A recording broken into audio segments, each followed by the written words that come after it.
Love you, Linda. Love you. The courthouse the other day in the hallway, you're singing "Oh Happy Day."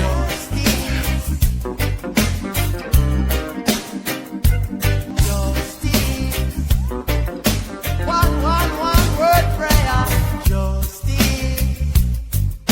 Justice, where are you? That was so close. Right. That was so close. Almost. Woo. Hey, Michael Bryant here. Justice Circle TV is on the air. Linda Hi, Linda how are Kenny-Bodden you? here. I'm glad Michael made it. I mean, I get nervous the past couple of times when I see myself going up, but no co-host. I know you're going to California for the weekend, but you don't have to leave now. I know. You would think that I'd be used to, the way technologically you have to leave us and then bring us back, and I'm not. I leave us off, and I'm like, oh, about time to bring us on, I guess. Yeah, so I mean, anyway. you can leave for California after we finish. That's right. I'm already in California in my mind. Right. But we have an important thing to talk about here as we kind of wait for the Karen Read case to continue percolating. We aren't going to see anything happen there for a few days. So we thought to let you know that even if we aren't talking about it here on the show on a regular basis, we got our finger in a lot of pies. And one of those is, of course, the Brian Kohlberger case out of now Ada County in the Boise jurisdiction, because it was moved from north in Moscow, Idaho, to here, to Boise. So we've been following it, watching developments. There were a lot of motions last week. There's been a lot of pre-trial activities. They're not going to trial for another couple of months, but still, there's a lot to be taken care of. And I would say, compared to some of the other big cases we've been following, Linda, whether it be YSL or whether it be Karen Read, maybe those are both horrible examples, but it seems more organized, and they're certainly a more ahead of the curve in terms of trying to get these things settled, not the week before trial, not the second week, but a couple of months or so before trial. So we wanted to and while all victims, especially if they're murder victims, are important, the gruesomeness of this case is just one that makes you not want to sleep, right? I mean, I can remember my husband went for another network when these horrible things were happening, and I was like alone at a house down South Jersey that had an outdoor staircase and windows, and just like every noise bothered me. And I don't usually get spooked like that, but I was spooked. And this is before they had identified a suspect. Yeah, it's a real life horror show, and the innocence of these kids, the four victims, all University of Idaho students, of course. 21-year-old Madison Mogan.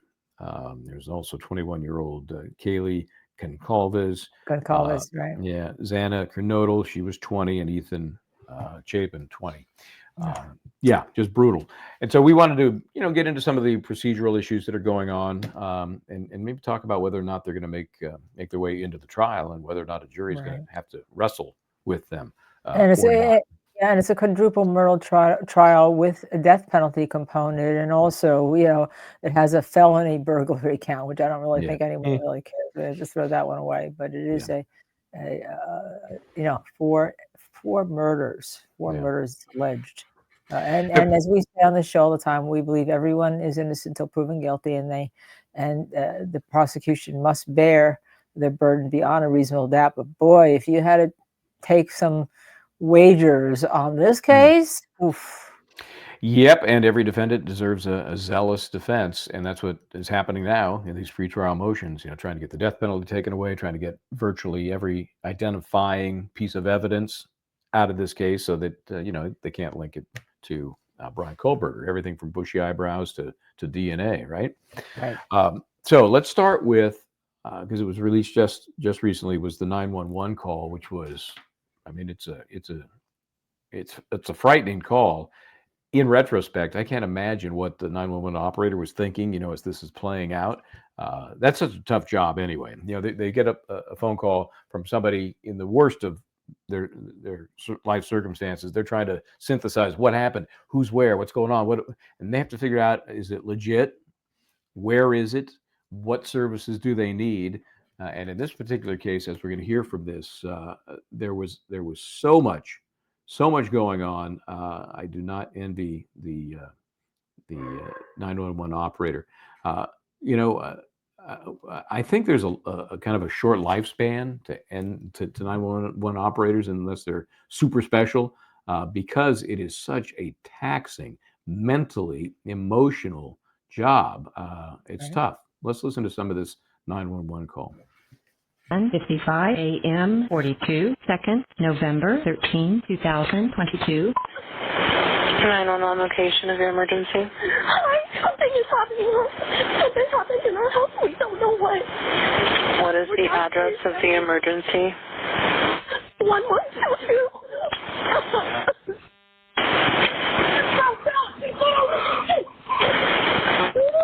What is the rest of the address?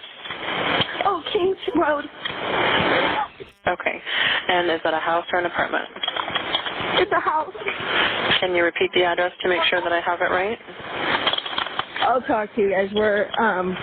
We live at the White, so we're next to them. So that first voice was one of the roommates still in the house, and somebody who lives in a house adjacent took over the phone and is now with the 911 operator. I need someone to repeat the address for verification. The address, 1122 King Road. And what's the phone number that you're calling from?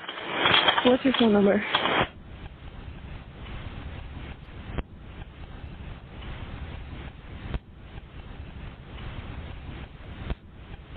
And tell me exactly what's going on. One of the roommates has passed out, and she was drunk last night, and she's not waking up. Okay. Oh, and they. Now, before we get further into this, Right. that I started to wonder when I heard that. Well, drunk and passed out and hasn't.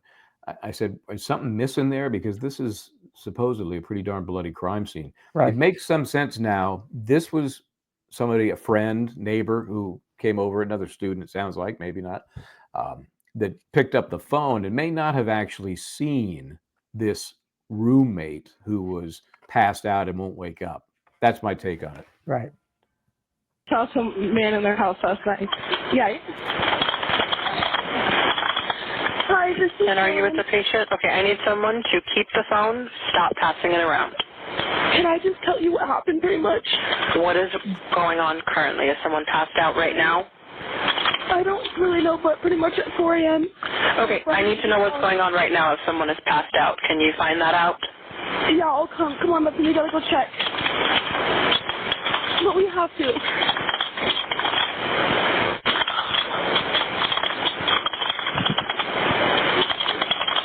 Is he passed out?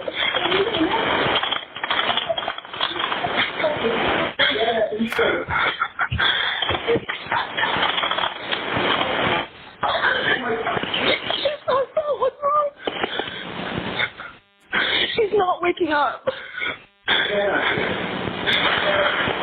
Okay, one moment. I'm getting help started that way. Okay, thank you. What's wrong?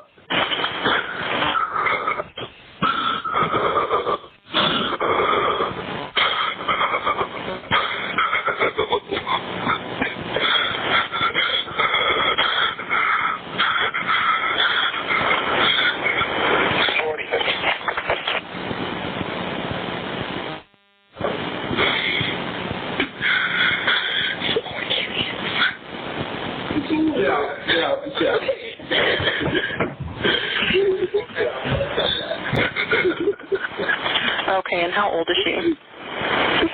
She's 20. 20, you said? Yes, 20. Here's one Okay. of them. Hello? Hello? Okay, I need someone to stop passing the phone around because I've talked to 4 different people. Okay, sorry, they just gave me the phone. Is she breathing? Hello? Is she breathing? No. Okay.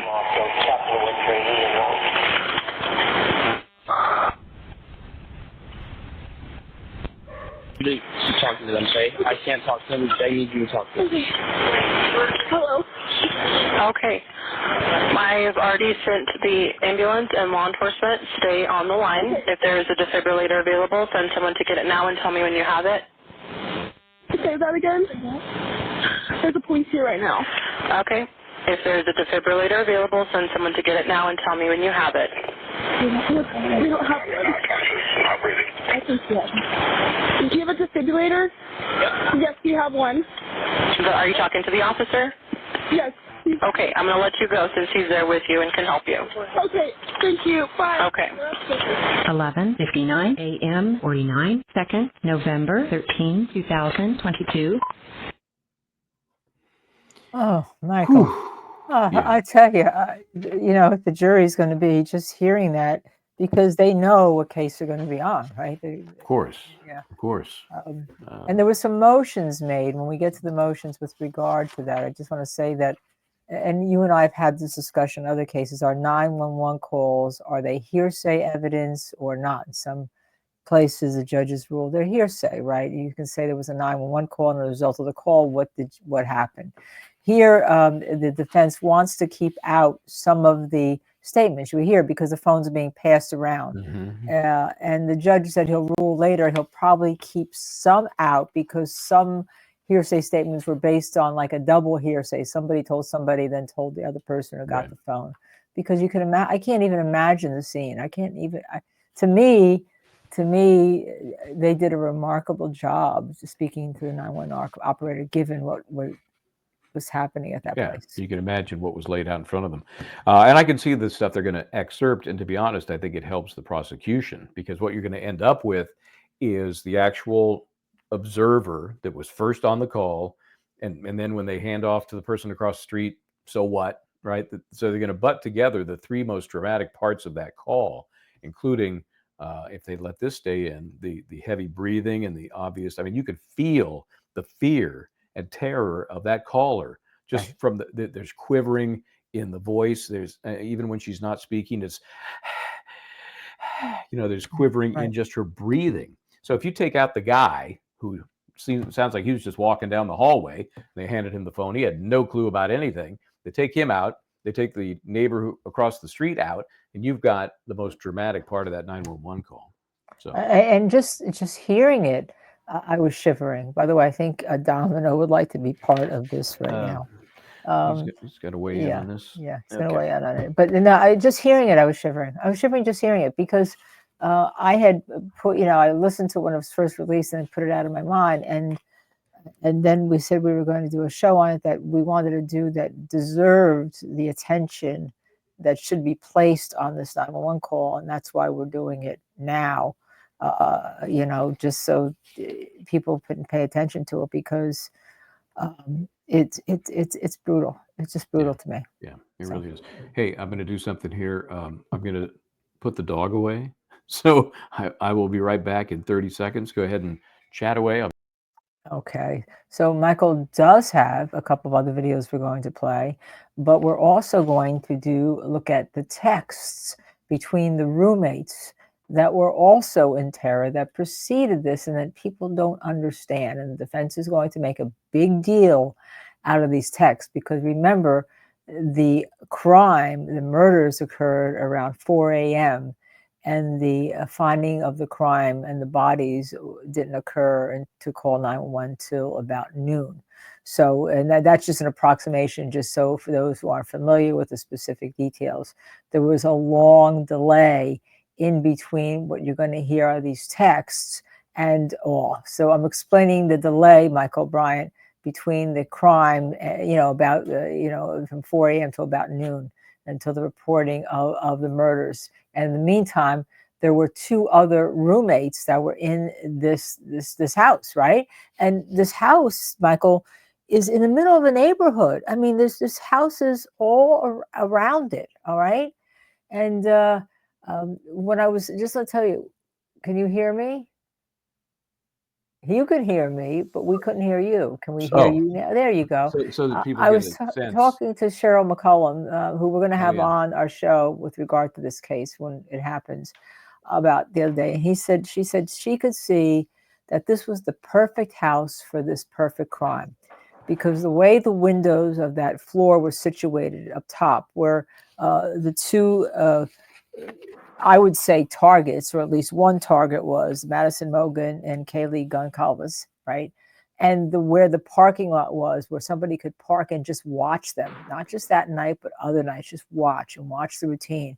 She said this was the perfect house to pick out to facilitate this horrible, horrible quadruple murder that then happened. So with that, I wanted to go to some of the texts that were going on about what? About 4 a.m., right? Or was it when they got, about 4 a.m., right? Not right after the murders occurred, right? Or about time. 4:22. Before we jump to that, I just want to mention on that neighborhood. First of all, the house is gone now. We know that it was Right. razed, which a lot of folks had a problem with. I understand the reason for wanting to do it, but from an evidentiary standpoint, from a trial standpoint, from a jury view standpoint, I think it was a mistake to do it so quickly. What do you think?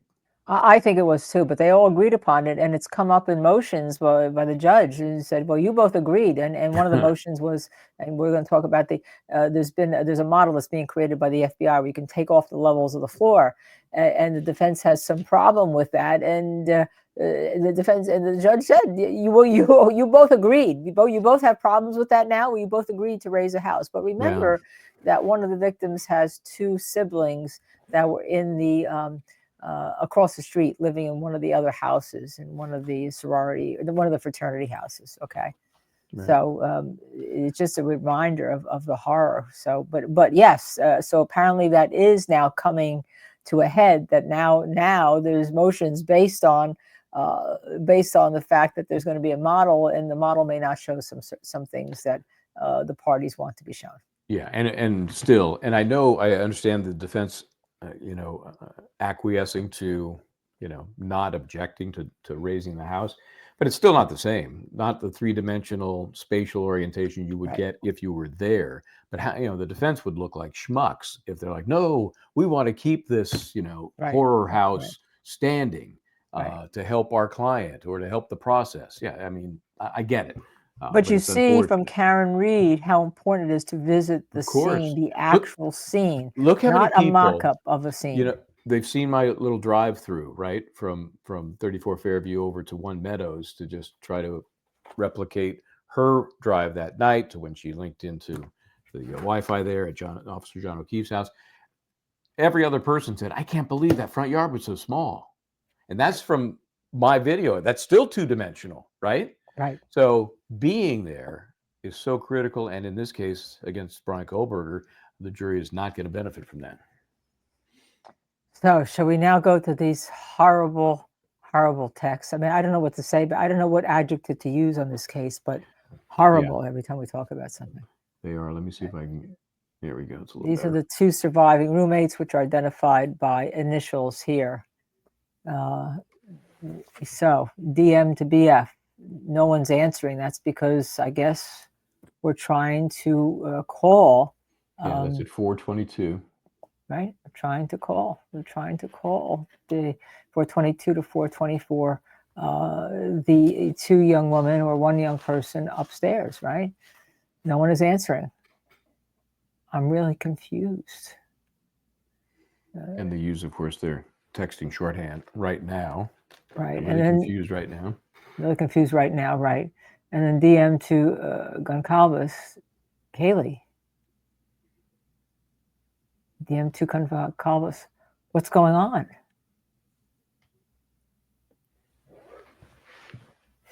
BF to DM. Yeah, dude, what the fuck? That's what that stands for. What WTF? And then BF to DM. Xana was wearing all black. Now, I'm not sure what that means, but. Well, here's what I think it means. I think it means maybe some misidentification, or maybe this person saw somebody wearing all black, assumed it was Xana. I don't know either, but. Yeah. Then DM to BF says, I'm freaking out right now, RN, right? Freaking out right now. And then this part becomes important because this was subject to motions last week. DM to BF.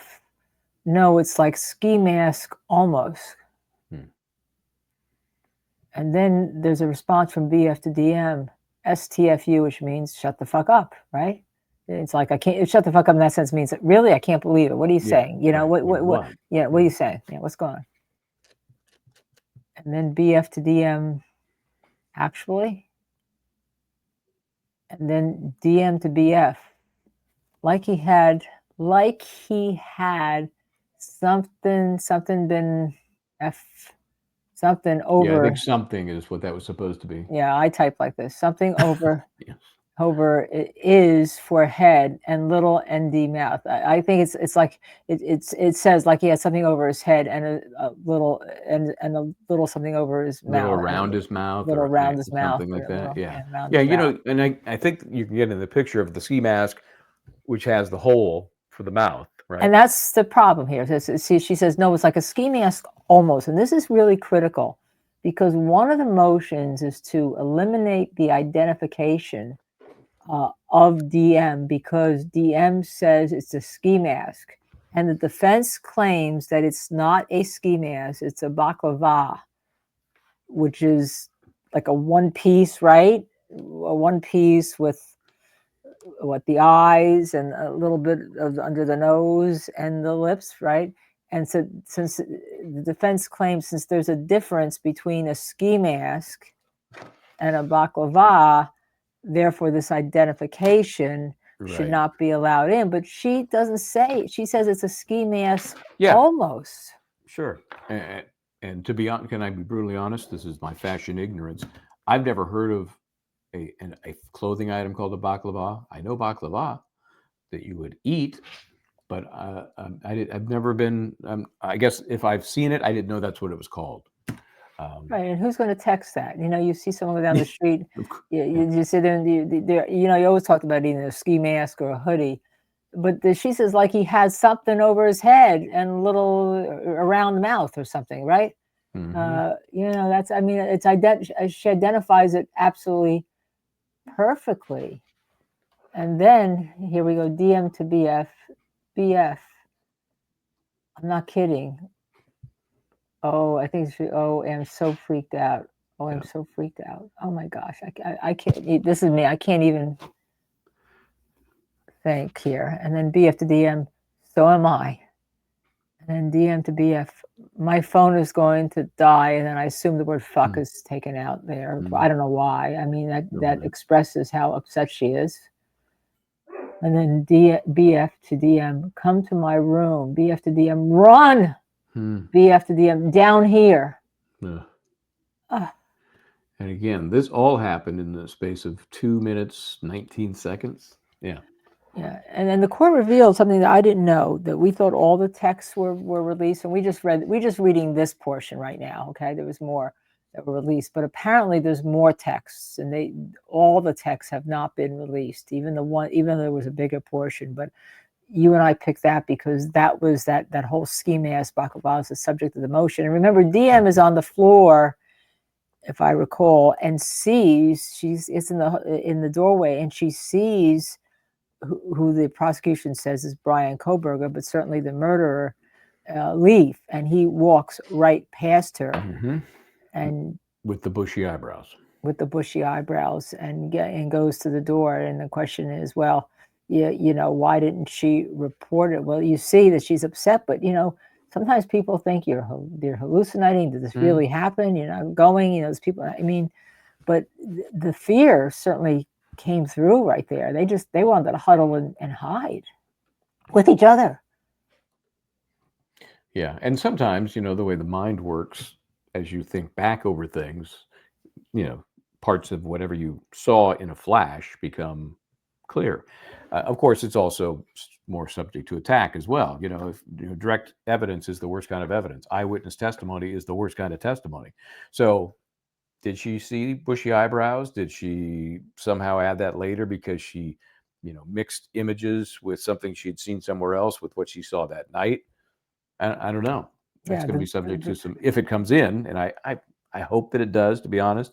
And I think it needs to go to the weight of that admissibility and that identification, not to the admissibility. But that's what's going to happen. Defense is saying that it was suggestive, that somebody suggested to her bushy eyebrows, and then she grabbed onto it. But I think that goes to the weight on this kind of. Some many cases, no, maybe not. but not Yeah. on this case. Not on this case. Yeah, and so just that's how you attack her credibility and her skills as an observer of what happened that early morning, because a lot was happening.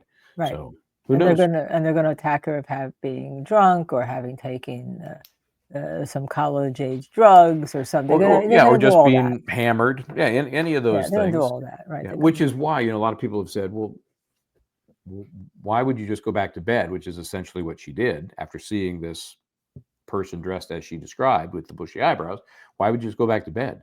Well, I think anybody who's been in college or has kids in college, and this neighborhood was basically homes being used to house college kids, off-campus housing, right? But adjacent to the school. Very normal. My kid lives in one now. 9 guys, right, in this house. I'm pretty sure there could be a stray guy wandering around at times that they wouldn't give a thought to, really, especially at the end of a long night. Right. So Right. I fully expect that's what happened here. She was concerned because she didn't know this person, but not so concerned that she would call the cops. Right. But concerned enough that that her roommate felt that she should run down, and they would lock themselves in the dorm together, and then not, Yeah. then not come out, until until it's bright and day, and you've slept it off, and it wasn't as if any life could be saved here. This was a slaughter right from. Yeah, and the that get-go. 911 call is still very confusing on that front, because if you're talking about the weapon that we believe was used, it was a mess. And you remember there's photos initially that showed blood seeping through to the outside of the house, Right. Right. at one part of the home. Right. That doesn't happen, with a paper cut. I mean, that's a mess. So And there's also, and we haven't heard more about it, but there's a dog in a crate. And to me, that sounds like somebody who put the dog in the crate because the killer didn't want to be interrupted by the dog, right? Just so crate the dog. I can't imagine that these people would allow this dog to be crated for however long and all. But, dogs play an important part sometimes in crime scenes, but we'll see about that. I don't know. That just and if may that's be true, intuitive. pretty docile dog. Well, also the problem is I don't think the police took the dog collar and checked it for DNA or anything Oh, like that. well. I think that's going to be, That's that too was a bad. mistake. I'm pretty sure Mhm. that was a big mistake, and they probably should have, Yeah. But because if you grab the dog, you'd grab it by the dog collar and put it in there. Yep. Assuming I'm right. Just a little intuition. Yeah, it's not. I mean, logically, it makes perfect sense, unless the owners of the dog were just being a little harsh, penning the dog up. Who knows what time that may have happened? Maybe it was at 10 or 11 at night. The dog would still be in the crate at 4 in the morning, right? We'll see. I Yeah. just have this gut instinct. So we'll see. It hasn't been answered in any of the discoveries so far. So we'll see how more of those messages that'll come out. Now, there's a lot of motions that were done, but one of the issues is they have to attach Brian Koberger to the automobile, to the car. And one of the ways the prosecutor is going to do this is by a traffic stop that he had previously with the police in the town. Should we watch that? That's a good idea. And put this in perspective. Remember, there were 2 stops in Indiana. This was at a time where he was going to and from Pennsylvania, where his family lived. His dad was in the car on one of those stops. And we learned after the fact that, that there were eyes on this guy and on this car. So it wasn't like, wow, what are the odds? The guy gets stopped twice traversing Indiana. No, they had eyes on him. This is not those videos. Those videos are downright cryptic compared to what we're about to see, which is him interacting with the officer who pulls him over for, to be honest, something I've done a bazillion times. Uh-oh.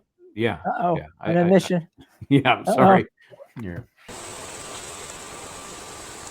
Hello, I am Officer Loangus. Stops being audio and video recorded. I think you know why I stopped you. You ran the red light.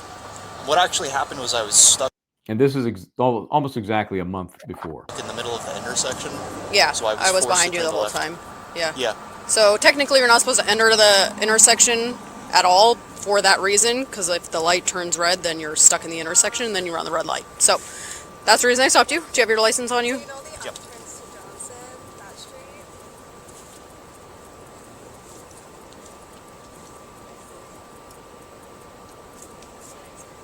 Do you have the registration and insurance? Yes.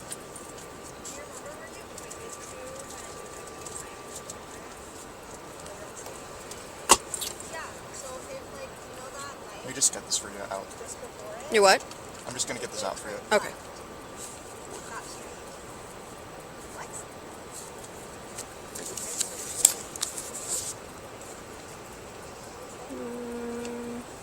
So would you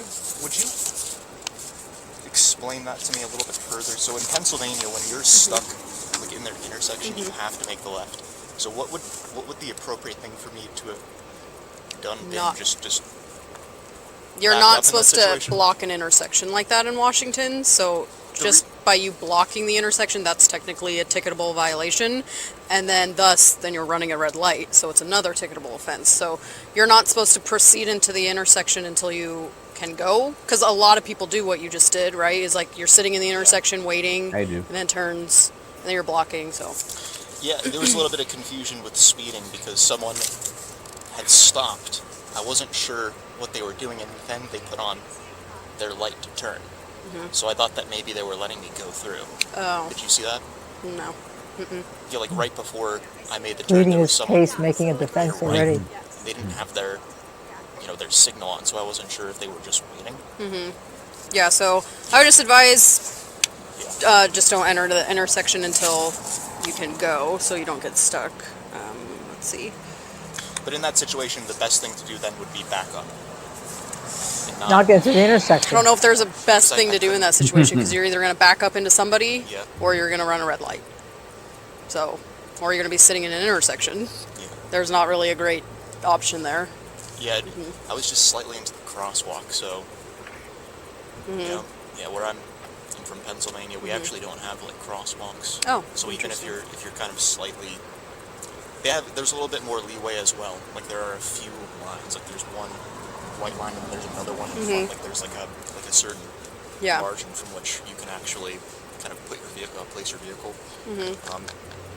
Yeah, so I know laws vary state to state, but there is a law in Washington for blocking an intersection like that, proceeding through when you don't, when you're just stalling. I forget the actual verbiage, I can find it for you, but it's like stalling, blocking an intersection. Yeah, I'm just curious about the law. I don't mean to. Oh no, Well, he yeah, I doesn't can give find up, it for you. right? Yeah. Kind of a personality. He doesn't give up. One He's walking, so he doesn't give up.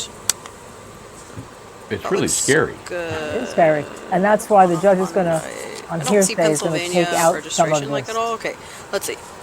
Expires November 22nd, or 2022. Okay. Probably, he said. And Yeah, okay, that looks good. I'll hand that back to you. I'm just gonna go check your info. I'll try to find that RCW, the law for you, and I'll be right back. Thank you. All right.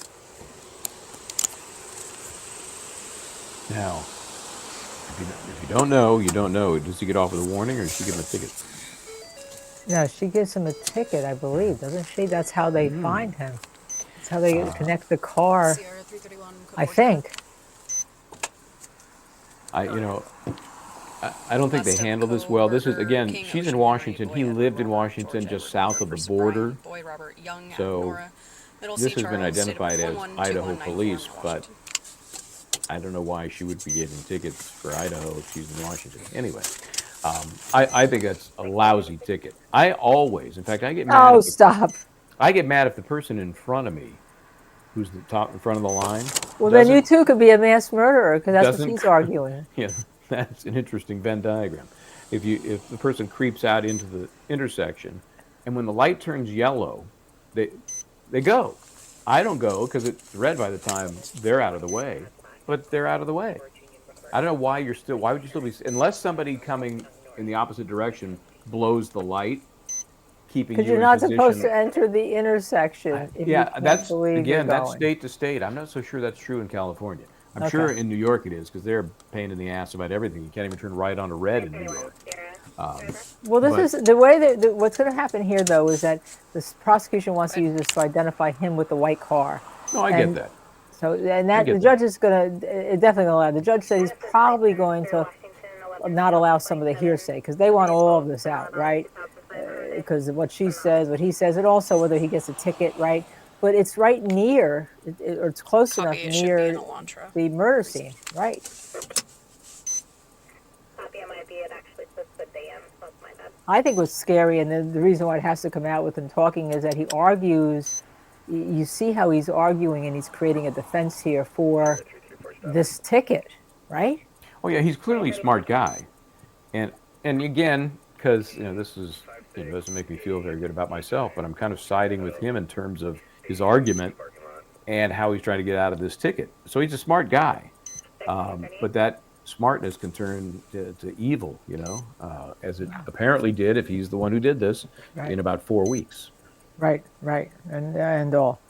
So that's why we're watching this. And she actually, I think she does handle it very well, because she goes back to get him a copy of the law so he could read it. And one of the things, that the defense wants to do in these motions, when we talk in greater length here, is he apparently is on the autism spectrum, and they want the death penalty removed, and not any of his characteristics that are created by autism spectrum to be used in death penalty as an aggravating factor. They just want it removed, and they said that he the way he looks and the way he talks maybe will put people off because of that. So, but if they explain it, that they don't want to have to do that either. So it's an interesting creation of a defense. So here we go.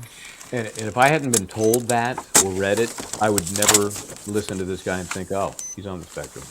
No, I just wouldn't. especially since he has all these degrees and studies, and right. I think that phrase is overused and overapplied. And he may be, but that's irrelevant. So So I here, found here we it. go. So I don't know what in Pennsylvania where you go to find laws, but in Washington it's called the Revised Code of Washington.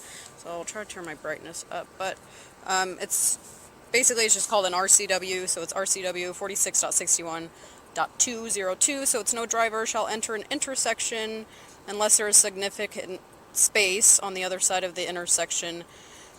To accommodate the vehicle he is operating without obstructing the passage of other vehicles, despite any traffic control signal indications to proceed. So you had a green light, so you're thinking you can go, but you're blocking the intersection. Yeah. So that's, if you're ever curious in any laws in Washington, just Revised Code of Washington. So I'm not writing a ticket or anything like that today. I understand she didn't give a ticket. But He in the talked future, himself out don't of it. proceed through Yeah, the she intersection. didn't give him a You can't ticket. get stopped for wasn't a that dick. alone, unless you can But clearly the stop is clear on the right record, away. and that's what So, helped. So then basically, I understand. You're just supposed to wait behind the white line. Drivers do it all the time, but it never even occurred to me that was actually something wrong. But well, except for the fact. So he did talk himself out of it. Wow, I thought he got a ticket. He didn't get a ticket, but it was the identification of the stop that he had been stopped. But in Washington, we do. In this car. I'm actually just from a very rural area, so we just don't have crosswalks. Oh. Unless I visit an area where there are crosswalks, and then it's not very frequent. Yeah. Yeah, I do apologize if I was asking you too many questions about the law. I wasn't trying to No, not at all. Like, I understand you're not from here, so if you don't, a lot of people don't know a bunch of laws. Like, I only know it because this is what I do. But yeah, if you're ever curious on any more laws, just RCW, and they can be hard to read because it's in like legal language. But hope that helps. Definitely. Yeah. Have a good day. Definitely. You too. Thanks. I was waiting for him to say, I'm a criminal justice major, that kind of thing. Right. No, he's manipulative. Holy moly. You're right. I thought he'd gotten a ticket, but no, they identified him because he got stopped. And so a lot of that will come out. But because when you're watching this, well, first of all, it's interesting because the defense may end up talking themselves back into it, because if they argue that he is not capable of doing these things or thinking like that, you just see the manipulation he does here. He talks himself out of the ticket. He was actually sweet talking her, wasn't he? There was a little flirtatiousness, kind of weirdly, by both, I will say. I just think she was super helpful. And, hey, if you need to learn more about this, she's go to, she went above and beyond. Not just I think she was let him off the hook, but to help him. No, I disagree with that, but that's me. I'm female. Well, you're sensitive. I get that. No, I'm just looking at it as a guy. All right. So it's very interesting how we just had two different viewpoints on that. So that leads me to some of the motions. The awkward mannerisms. I don't think you see them there, but the defense doesn't want the awkward mannerisms to be used against him, and all, and the autism, as you said, you didn't even know it. Then there was an issue of touch DNA, right? Defense doesn't want that word being used, but it turns out that their expert and the prosecution experts use the issue of touch DNA, because all touch DNA could mean is that it could be transferred DNA. Right. I mean, it's a term of art. What's the big Right. deal? What's the big deal? So that was another thing. Defense wanted to block the identification of bushy eyebrows, and there was a picture which we're not going to show because it's kind of eerie. It's the next day where Brian Koberg allegedly is in front of a shower with no shower curtain, right? And he's got the thumbs up, and he's clearly have taken a shower, and his eyebrows are bushy. And is that going to interpret it as what? But it's about, they're saying, well, he's got bushy eyebrows there. So I think what the defense doesn't want, they don't want that picture, right? Yeah, with the thumbs up and after the fact, and Right. yeah, Right. yeah. And to me, why is that in and of itself not good grounds to? I mean, is that some sort of consciousness of guilt? I don't know. Is it what would that? I don't understand why that doesn't get kept out for many reasons. Yeah. And then we talked about the 911. And indeed, the defense argued that some of the statements from a witness named EI, who was at the scene, were not excited utterances because they were repeating things that other people said. And the judge is going to rule on that and take out some of those. We don't know which ones, but you kind of, I think you identified which ones. I think you're pretty good. I think they're close. Yeah, because if you remove it from the person who actually experienced whatever led to the excited utterance, and it's clear who was excited when they were uttering, then you no longer have that exception. You know, you're basically just the hearer of the excited utterance. Right. And then there was an issue of an alibi. His alibi is Brian Koberger. He's driving around, and I quote this, looking at the stars. And Judge Hippler asked a question to Ann Taylor, who's lead counsel. He has a right to remain silent. So, Judge Hippler said the question is whether you have a witness who's going to testify as to that if you're claiming alibi, because alibi is something that the defense must prove, not by beyond a reasonable doubt, but by some type of standard, whatever the standard is in that state. It's a defense has to prove an alibi, and they filed an alibi, and so that's the question, because the defense is saying, well, that's his alibi, but he has a right to remain silent. So the judge says, well, if you have somebody, I don't know who, but then you can have an alibi, and it doesn't have to be him, and all. So there's apparently somebody they're going to say is partial corroboration, that he told that he likes to look at stars or something, so this is what we're going through. And then of course there's the 4-floor stackable 35 by 48 by 52-inch model of the house. Michael Bryant, it's not going into the jury room. Does that surprise you? It's not going in the jury room? Nope, not because the judge says that's the one thing he did, that will not be going into the jury room. FBI is doing it. And is that going to be in evidence or just demonstrative? Demonstrative. Chalk. Yeah, so chalk. No demonstrative exhibits ever go in the jury room. So even if this one is the best one ever, if it's not in evidence, it does not go in the jury room. So so here's here's another one that we talked about in cases. So Brian Koberger's family is on the prosecution witness list, and yet there's going to be a sequestration order. And so the question is, do they get to watch the testimony? And so the judge says, well, if they're on the sequestration order, they're on the sequestration order. So we kind of see that here going on in Karen Reed at the same time. So what would be your ruling if you're the judge? They're accepted from it if they choose to be. Yeah, and in the Reed case, it's the same. The family is going to be allowed in. That's only, it's not unusual, because really what they do is they put everybody on the witness list, and then it puts the onus on that witness to ask for an excusal from that sequestration. And if it's reasonable, like family, I don't think it's very often denied. Well, this judge may deny it. Apparently the family has no plans to cooperate with the prosecutors, but the prosecutors plan on calling the family And so there was some suggestion maybe you call 2 and let 2 in or whatever. But yeah, so it may be different out there in Idaho with a death Could penalty be. case. And would they Okay. not watch it? I mean, even if they're not in the courtroom, would they not watch it? Well, they can if they're under sequestration, right? That's the Yeah, theory. That's the that is theory. the theory. I Okay. mean, let's play this out. Somehow they find out that the family members who are under the sequestration order, not in court but elsewhere, watch the video, watch the trial streaming. What happens? Contempt of Nothing. court. Tap You're on going to that, not arrest with the them for family. contempt of court. Yeah, if it's No, an they're not going expert, to do you may. anything. Yeah, if it's an expert, you may say the expert can't testify, but the family not gonna. What are they gonna do? Yeah, that's exactly right. So it's you know, it's a little bit of form over substance there. We'll Here's see. another one. Defense is saying that Brian Kohberger is not physically able to commit the crime as alleged. And I know you like this because this is going to bring you back to a case that you covered. And that the prosecution says, well, you're creating an argument that doesn't even have an expert witness behind him. So because of his diagnosis of autism, he can't commit this crime. Okay. Sound like a case once before, right? You know, I'm so bad at dredging up past cases. Has initials, arthritis. OJ. OJ. Yeah, that's true. And as he told me in the hallways of the courthouse in Vegas, he went through this litany of surgeries, including both knee replacement. He had double knee replacement in his 50s because football is kind of hard on your knees. So yeah, I remember that now.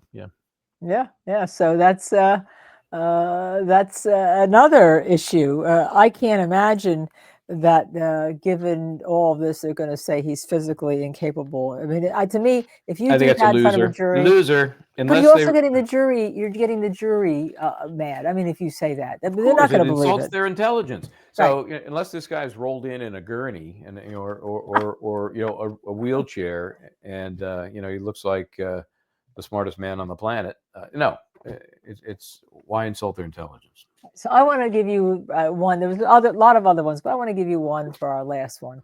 The defense doesn't want the searches of the knife to come in, obviously, because you have the issue of the DNA under the, where you slam that snap down, okay?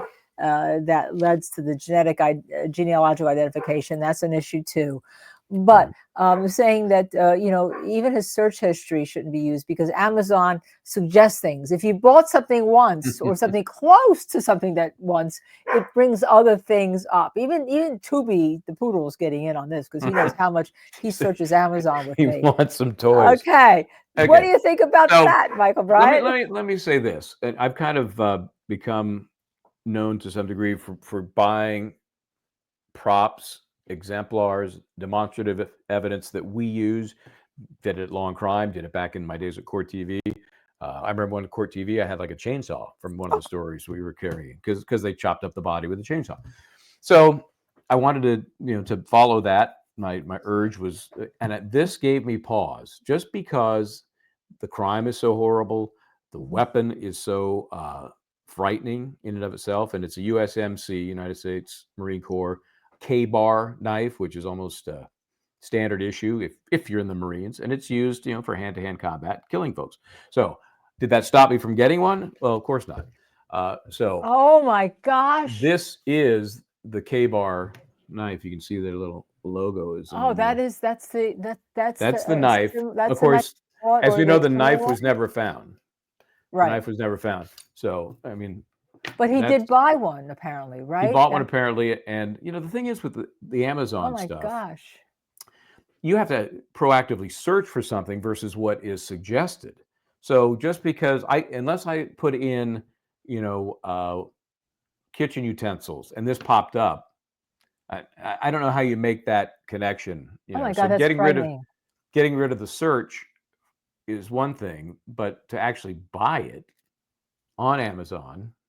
And that's linked to his activity, right? It's his account. I don't know if that's really a big deal, but anyway, that was never found. This is what was found. Could you show us where the DNA would have been found? This is the snap. I'll put this back in and show you how it works when it's. But also that you're absolutely right. I had never seen that.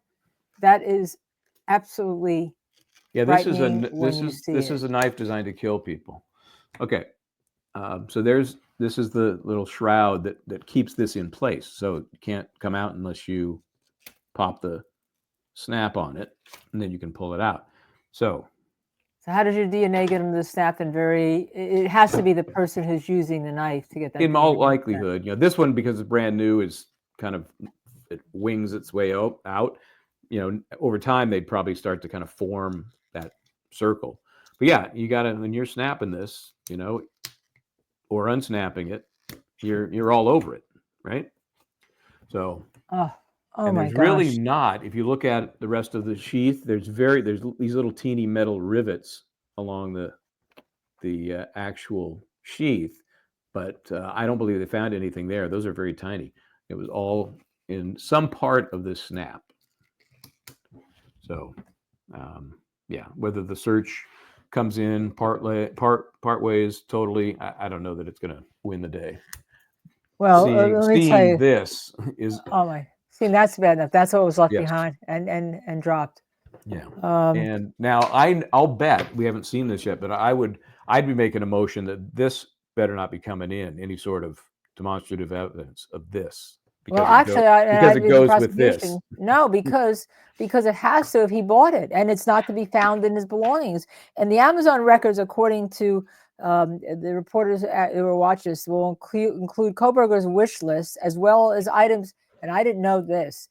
You added or removed from your cart before buying. So Oh. Amazon keeps a history if you added something Yeah, to your cart that I believe. and removed it. And it will also include customers' reviews, but AI is not relevant here. And the defense doesn't want witnesses testifying about the Amazon records, but the court basically says, hey, look, and this is the quote, the court, maybe I'm completely out to lunch, but to buy something on Amazon, you click the buy button. All right. And I think that shows you that that's also lay testimony, right? You have to click the buy button. It's not, it just didn't get bought by you looking at it. Yeah. And did you click the buy button? I'm going to Yeah. cross-examine you. You click the buy button? Yeah, you got one or two things. You're either going to click the buy button because they have a buy now, like it skips the whole cart process. It's just boom and you're done. Or you got to go to your cart and then you hit buy. But yeah, it's an overt act. It's not just you don't just go blink like Genie and it happens. And it's I Dream of Genie. Are you getting now in your Amazon account like things like that look like this, or because you bought this, or is that showing in your Amazon account? Yeah, I searched for something not long after that and it came up as, what's that category? Other items you might be interested in, right? Something like that. Right. Sure. Yeah. And supposedly that's what he was looking to buy, according to the prosecution, another replacement knife, because once he learned that he had lost his knife, he was looking to buy another replacement knife, according to the prosecution. According to the prosecution. And it seems to me, unless you show that those words were typed in there, I think it's tougher. I mean, obviously you'd have to show you looked at something similar. Otherwise, why would it come up as a suggestion? Right. But obviously, if he bought that, then it would continue to come up for, right, I don't know how long, but yeah. And it's not in his possession in Washington, the state of Washington, the state of Pennsylvania. Hey, to me, that's pretty good evidence. But that it's frightening. But you're saying I didn't see the motion to exclude showing the jury. No, knife. I would be fighting to keep that out. That I'll tell you what, this is far less menacing than this. That the first time I just see that again, shivers and chills, and that is truly frightening. And if he is the person that did this, I just think of those poor young people. And that was the other thing. They want to keep, the prosecution wants to keep a lot of the crime scene pictures out. I'll bet. And the judge said, and I'm paraphrasing, he hasn't, we'll see what he's going to rule when we get to trial, so which one's going on. But he said, it's a gruesome, I'm paraphrasing, it's a gruesome crime scene. In other words, it's a horrible crime scene. So you can keep, basically, it sounded to me like you want to keep pictures out, well, then you might as well keep the crime out, because it coming in, baby, especially in a death penalty case. It'll be interesting to see if, and they would have the right to do this, the defense, to limit the number, before, becomes cumulative at a certain point. Right. There's case law to prevent that, but not all of them. Not all of them. Maybe 3 or 4 and not 10, but there's going to be enough coming in to tell you what it looked like. And quite frankly, when you get to the penalty stage too, Oh, that's yeah. another issue. And I think the defense is actually, I know they're making all the motions, but I think that this is actually doing a disservice to their client because it's keeping him in the news with all these motions and all this stuff that they're going to lose. And the judge actually castigated the lead counsel at one point, saying, you took another death penalty case where you're trying this is why you need time, But what the problem is that, remember the Parkland case, horrible case, we killed all those young kids. But the defense there concentrated only on mitigation to try to save their client's life. And usually when you try, I've tried death penalty cases, usually when you try them, that's what you're trying. You start at the, before they were born, in utero, to try to find things that would save your client's life. But here, they're going full steam on the fact that he didn't do it. And when you do that, and then you get convicted, and you have to go before a jury and say, save my life, it ain't happening, baby. Yeah, you've gotten zero sympathy. Yeah, I think that's a mistake, but that's his representation's decision to focus on what they want to focus on, and He if says it he's is not guilty, and acquittal. Yeah, he says he's not guilty, and there's a presumption of innocence at this point. But boy, that knife I don't think I can go on with the show now, Michael. I'm sorry, I'm done. I didn't mean to upset you there, but like I said, it did give me pause with all the stuff, and I've gotten some weird, wacky murder weapons. That one's tough. So let's talk about the scheduling on this thing. The Judge Hippler, has been pretty. I mean, he's taken a page from Judge Bev Canone's book here. He's already got the jury selection is scheduled for the end of July, but he has penciled in August 11th to start the trial with the jury impaneled, ready to roll. And he says it's going to be done by November 7, including the penalty phase if necessary. Right. So, and usually the longest time is picking a jury in a death penalty case, right? That's the longest. Yeah, because you've got to go that extra step of, if they qualify otherwise, are they death penalty qualified? Right. So, and usually death penalty qualified jury is a jury more likely to convict, just for our viewers' notes. But I'm done that. I mean, I cannot imagine if he did this or whoever did this, the evil, the maniacal, the horribleness of taking that knife. And the randomness. And the randomness of these poor young people and the families who have to sit in that courtroom and watch this if he's the guilty person. Tough. Yep. It is, not the most pleasant part of this work, but important. So we'll continue to follow that. Brian Kohlberger, again, heading for trial the end of July, first part of August. In the meantime, Karen Reed case is getting there, and we should have opening statements in the next few days or so, and we'll be all over that. So, right. Okay. We'll be in touch with you when we're next in touch with you. Have a great weekend, partner. Until I see you next time, everybody try to do the right thing. And hit that like button, share, subscribe, and the notify bell so you'll get our next episode right to you on your iPhone.